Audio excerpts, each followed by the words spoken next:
ಮಾಡಬೇಡಿ ಇನ್ನೇ ಮಾಡಬೇಡಿ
ನಮಗ್ ಧಕ್ಕೆ ಆಗ್ಬಾರ್ದು ಹೇಳ್ತಾ ಇದ್ರಿ.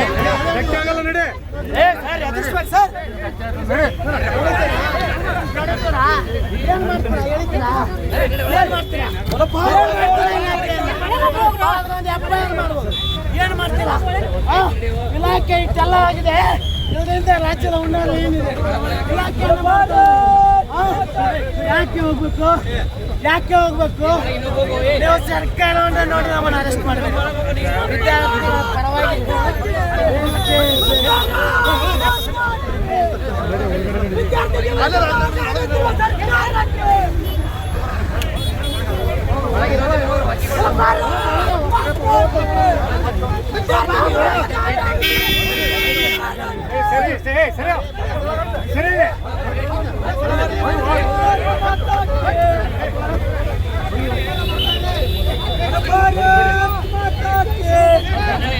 ಅಯೋಗ್ಯ ರಾಜ್ಯ ಸರ್ಕಾರಕ್ಕೆ ರಾಜ್ಯ ಸರ್ಕಾರ ವಿದ್ಯಾರ್ಥಿ ವಿರೋಧಿ ರಾಜ್ಯ ಸರ್ಕಾರ ವಿದ್ಯಾರ್ಥಿ ಪ್ರಶ್ನೆ ಪತ್ರಿಕೆ ಕೊಟ್ಟು ವಿದ್ಯಾರ್ಥಿಗಳ ಮೇಲೆ ದಬ್ಬಾಳಿಕೆ ಕೆಲಸ ಮಾಡ್ತಾ ಇದ್ದಾರೆ. ಹೋರಾಟವನ್ನು ಹತ್ತಿಕ್ಕುವಂತ ಕೆಲಸ ಮಾಡ್ತಾ ಇದ್ದಾರೆ. ಜಿಲ್ಲಾ ಆಡಳಿತ ವ್ಯವಸ್ಥೆ ಪ್ರತಿಯೊಂದು ಕಾಲೇಜಿಗೆ ಪೊಲೀಸ್ ಇಲಾಖೆ ಕೆಲಸ ಮಾಡಿದೆ. ಅದಕ್ಕೆ ಈ ಮೂಲಕ ಹೇಳ್ತಾ ಇದ್ರಿ, ರಾಜ್ಯದಲ್ಲಿ ಅನ್ಯಾಯ ಆಗಿದೆ ಅಂತ ವಿದ್ಯಾರ್ಥಿಗಳಿಗೆ ನ್ಯಾಯ ಕೊಡಿಸುವಂತ ಕೆಲಸ ಇವತ್ತು ABP ಮಾಡುತ್ತೆ. ರಾಜ್ಯ ಸರ್ಕಾರ ನಮ್ಮ ಹತ್ತನ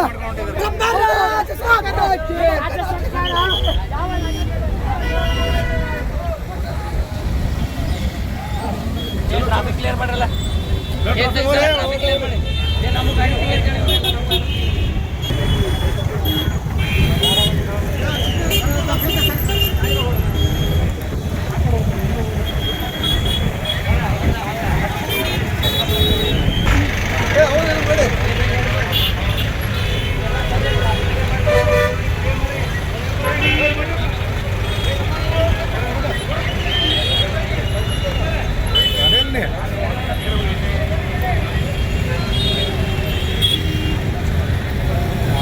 ಶಿವಕುಮಾರ್ ಅವ್ರದ್ದು ಫೋಟೋ ತಗೋದ ಅದಿನ್ನು ಹಿಂಗೆ ಮಾಡಿ ಹೈಟ್ ಐತಿ ಆ ಕಡೆಯಿಂದ ಇಲ್ಲ ಡಿ ಕೆ ಶಿವಕುಮಾರ್ ಫೋಟೋ ತಗದ ಇವರೇ ಕಸ್ಕೊಂಡು ಹೋದ್ರು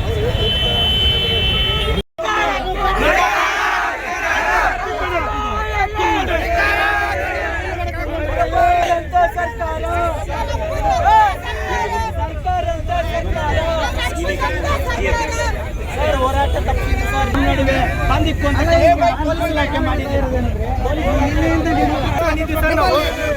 ಶಾಂತಿಯುತವಾಗಿ ಹೋರಾಟ ಮಾಡ್ತೀವಿ, ಶಾಂತಿಯುತವಾಗಿ ಹೋರಾಟ ಮಾಡ್ತೀವಿ.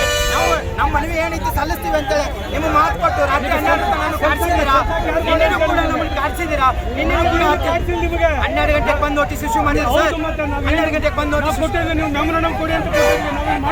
ಅಲ್ಲ ಸರ್, ಮಾಡಬೇಡ ಅಂತಲೇ ಇದೆ.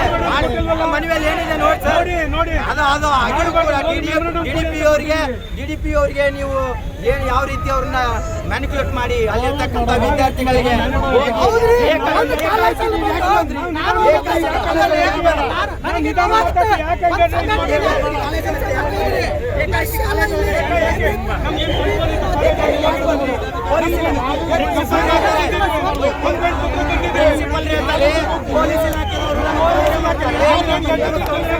ಪೊಲೀಸ್ ಅಲ್ಲಿ ಪ್ರಾಚಾರ್ಯರೇ ಹೇಳಿದ್ದಾರೆ, ಪೊಲೀಸ್ ತೊಂದರೆ ಮಾಡ್ತಾ ಇದ್ದಾರೆ, ಕೈ ಮುಗಿತೀವಿ ಅಂತ ನಮ್ಗೆ ರಿಕ್ವೆಸ್ಟ್ ಮಾಡ್ಕೊಂಡು ನಾವು ಅಲ್ಲಿಂದ ಬರೋ ಪೊಲೀಸ್ ಇಲಾಖೆ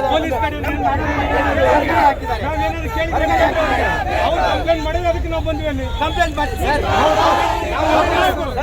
ಹೋದ ತಕ್ಷಣ ಹೇಳಿದ್ದಾರೆ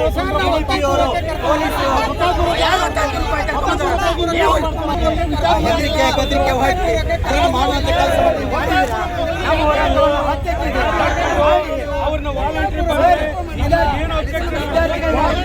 ವಿದ್ಯಾರ್ಥಿಗಳನ್ನ ಈ ಮಟ್ಟದಲ್ಲಿ ವಿರೋಧ ಮಾಡಬಾರ್ದು.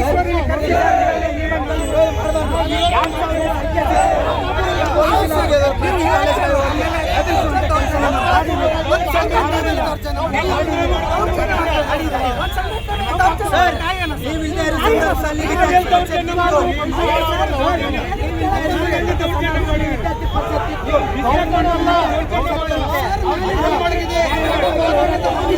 ಸೈದ್ಧಾಂತಿಕ ಬದ್ಧತೆ ಇರ್ತಕ್ಕಂಥ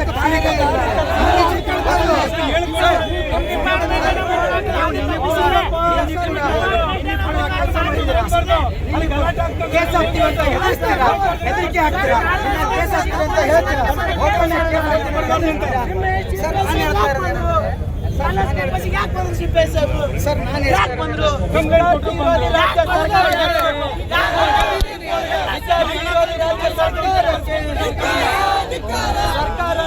ನಾನು ಸರ್ಕಾರಂತೆ ಸರ್ಕಾರ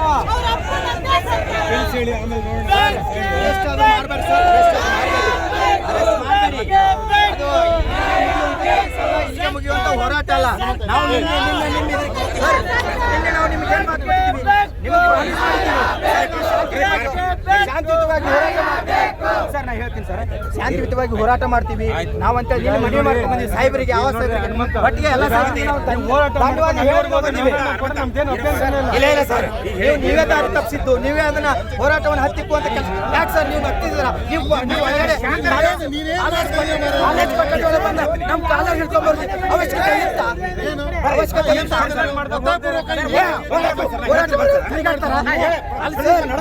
ಇರ್ಬೇಕಾದವ್ರು ನಮ್ಮ ಜೊತೆಗೆ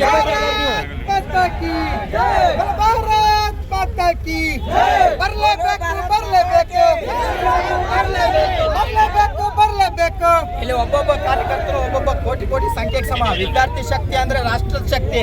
ಆ ಶಕ್ತಿಯನ್ನ ಕುಗ್ಸಾಕ್ ನೀವು ನೋಡ್ಬೇಡ್ರಿ. ಏನ್ ಇವತ್ತು ಹತ್ತಿಕ್ಕುವಂತ ಕೆಲಸವನ್ನ ಮಾಡಿದಿರಿ, ಮಾಡ್ರಿ. ಅಲ್ಲಿ ಇರ್ತಕ್ಕಂಥ ಪ್ರಿನ್ಸಿಪಲ್ ಹೇಳ್ತಾರೆ, ನಮ್ಮ ಪೊಲೀಸ್ ಇಲಾಖೆ ಮತ್ತು DDP ಅವ್ರು ಫೋನ್ ಮಾಡಿ ಹೇಳ್ತಾ ಇದ್ದಾರೆ, DC ಅವ್ರ ಇನ್ಸ್ಟ್ರಕ್ಷನ್ಸ್ ಇದೆ, DC ಅವ್ರು ಹೇಳಿದಾರಂತೆ ನಾವು ಕಳ್ಸಂಗಿಲ್ಲ, ದಯಮಾಡಿ ನಿಮ್ ಕೈ ಮುಗಿತೀವಿ, ನಾವು ಯಾವಾಗಲೂ ನಿಮ್ ಪರವಾಗಿರ್ತೀವಿ, ನೀವು ವಿದ್ಯಾರ್ಥಿಗಳ ಪರವಾಗಿದ್ದೀರಾ, ಅದ್ರ ಸಲುವಾಗಿ ನಾವು ನಿಮಗೆ ಧನ್ಯವಾದ ಹೇಳಕ್ ಬಯಸ್ತೀವಿ. ಪ್ಲೀಸ್ ಈ ಹೋರಾಟವನ್ನ ನೀವು ಮಾಡಬೇಡಿ, ನಮ್ಮ ವಿದ್ಯಾರ್ಥಿಗಳನ್ನ ಕರ್ಕೊಂಡು ಹೋಗಬೇಡಿ ಅಂತ ಕೈ ಮುಗಿದು ಪ್ರಾಚಾರ್ಯರು ಹೇಳ್ತಾರೆ ಅಂತಂದ್ರೆ ಇದು ಇದೆಂತ ನಮ್ಮ ದುರ್ದೈವ, ಇದೆಂತ ದುರ್ದೈವ. ವಿದ್ಯಾರ್ಥಿಗಳು ಹೋರಾಟ ಮಾಡಬಾರ್ದ, ವಿದ್ಯಾರ್ಥಿಗಳು ಇದು ತಪ್ಪಾಗಿದ್ದನ್ನು ಖಂಡಿಸಬಾರ್ದ, ಅದಕ್ಕೆ ಸ್ಪಷ್ಟೀಕರಣ ಕೊಟ್ಟಿದ್ರೆ ಇದು ಸಂದರ್ಭ ಬರ್ತಾ ಇರಲಿಲ್ಲ. ನಿನ್ನೆ DYSP ಅವರು, ನಮ್ಮ CPI ಸರ್ ಎಲ್ಲರೂ ಇದ್ದಾಗೂ ನಾವು ಶಾಂತಿಯುತವಾಗಿ ಹೋರಾಟ ಮಾಡ್ತೀವಿ ಅಂತ ಹೇಳಿದ್ವಿ. ಯಾಕೆ ನಮ್ಮ ಹೋರಾಟವನ್ನು ಹತ್ತಿಕ್ಕುವಂತ ಕೆಲಸ ಮಾಡಿದ್ರು? ಇದರ ಹಿಂದಿರ್ತಕ್ಕಂಥ ಹುನ್ನಾರ ಏನು, ಇದರ ಹಿಂದಿರ್ತಕ್ಕಂಥ ರಾಜಕಾರಣ ಏನು, ಇದರ ಹಿಂದಿರ್ತಕ್ಕಂಥ ಒಂದು ಷಡ್ಯಂತ್ರ ಏನು? ವಿದ್ಯಾರ್ಥಿ ಪರಿಷತ್ತಿನ ಮೇಲೆ ಅಷ್ಟು ದ್ವೇಷ ಯಾಕೆ? ಅಖಿಲ ಭಾರತೀಯ ವಿದ್ಯಾರ್ಥಿ ಪರಿಷತ್ತಿನ ತೀವ್ರವಾಗಿ ಖಂಡಿಸುತ್ತೆ. ಪೊಲೀಸ್ ಇಲಾಖೆ ಯಾವಾಗ ಕಾಲೇಜ್ ಕೊಠಡಿ ಒಳಗಡೆ ಬಂದು ನಮ್ಮ ಕಾಲರ್ ಪಟ್ಟಿಗಳನ್ನು ಹಿಡಿದು ಹೊರಗೆ ಹಾಕುವಂತ ಕೆಲಸವನ್ನ ಮಾಡಿದ್ದಾರೆ. ನಾವು ಯಾವತ್ತೂ ಪೊಲೀಸ್ ಇಲಾಖೆ ಜೊತೆಗೆ ಇರುವವರು ಲ್ಯಾಂಡ್ ಆರ್ಡರ್ ಪ್ರಾಬ್ಲಮ್ ಆಗದೆ ಇರತಕ್ಕಂಥ ಸಾಕಷ್ಟು ಹೋರಾಟಗಳನ್ನು ಮಾಡಿದ್ದೀವಿ. ಅಖಿಲ ಭಾರತೀಯ ವಿದ್ಯಾರ್ಥಿ ಪರಿಷತ್ 78 ವರ್ಷಗಳ ಹಿಂದೂ ಕೂಡ ಇತ್ತು, ಈಗೂ ಇರುತ್ತೆ, ಇನ್ನು ಮುಂದೂ ಕೂಡ ಇರುತ್ತೆ. ಅದು ಯಾವಾಗಲೂ ಅಜರಾಮರವಾಗಿರುತ್ತೆ. ಯಾಕಂದ್ರೆ ವಿದ್ಯಾರ್ಥಿ ಪರಿಷತ್ ಯಾವಾಗಲೂ ವಿದ್ಯಾರ್ಥಿ ಸಮುದಾಯದ ಜೊತೆಗೆ ಇರ್ತಕ್ಕಂಥ ಏಕೈಕ ಸಂಘಟನೆ. ಯಾವುದೇ ಚುನಾವಣೆ ಪೂರ್ವಕವಾಗಿ ಎದ್ದು ಬರ್ತಕ್ಕಂಥ ಸಂಘಟನೆ ಅಲ್ಲ ಅಖಿಲ ಭಾರತೀಯ ವಿದ್ಯಾರ್ಥಿ ಪರಿಷತ್. ಅಂದ್ರೆ ವಿದ್ಯಾರ್ಥಿ ಸಮುದಾಯದ ಜೊತೆಗೆ ಗಟ್ಟಿಯಾಗಿ ನಿಲ್ತಕ್ಕಂಥ ಸಂಘಟನೆ ಯಾವುದಾದ್ರೂ ಇತ್ತಂದ್ರೆ ಅದು ಅಖಿಲ ಭಾರತೀಯ ವಿದ್ಯಾರ್ಥಿ ಪರಿಷತ್ತು. ಬೆರಳೆಣಿಕೆ ವಿದ್ಯಾರ್ಥಿಗಳನ್ನ ಕರೆದುಕೊಂಡು ಪ್ರಾರಂಭ ಮಾಡಿರ್ತಕ್ಕಂಥ ಸಂಘಟನೆ. ಇವತ್ತು ಕೋಟ್ಯಾಂತರ ಸಂಖ್ಯೆಯಲ್ಲಿ ಕಾರ್ಯಕರ್ತರಿದ್ದಾರೆ ಅಂದ್ರೆ ಅಲ್ಲಿರ್ತಕ್ಕಂಥ ಬದ್ಧತೆ, ಅಲ್ಲಿರ್ತಕ್ಕಂಥ ಒಂದು ಸಿದ್ಧಾಂತ ಅಷ್ಟು ಗಟ್ಟಿಯಾಗಿರುವುದರಿಂದ ಅಖಿಲ ಭಾರತೀಯ ವಿದ್ಯಾರ್ಥಿ ಪರಿಷತ್ ಇವತ್ತಿಗೂ ಕೂಡ ಕಡಿಮೆ ಸಂಖ್ಯೆ ಇದೆ ಅಂತ ನೀವು ಯಾವತ್ತು ಅಲುಗಾಡಕ್ಕೆ ಹೋಗಬೇಡಿ. ನಾವಿಲ್ಲಿರ್ತಕ್ಕಂಥವ್ರು ಒಬ್ಬೊಬ್ರು ಒಂದೊಂದು ಕೋಟಿಗೆ ಸಮ. ಇವತ್ತೇನು ನೀವು ಬೆಂಕಿಯನ್ನು ಹೊತ್ತಿದ್ದೀರಾ?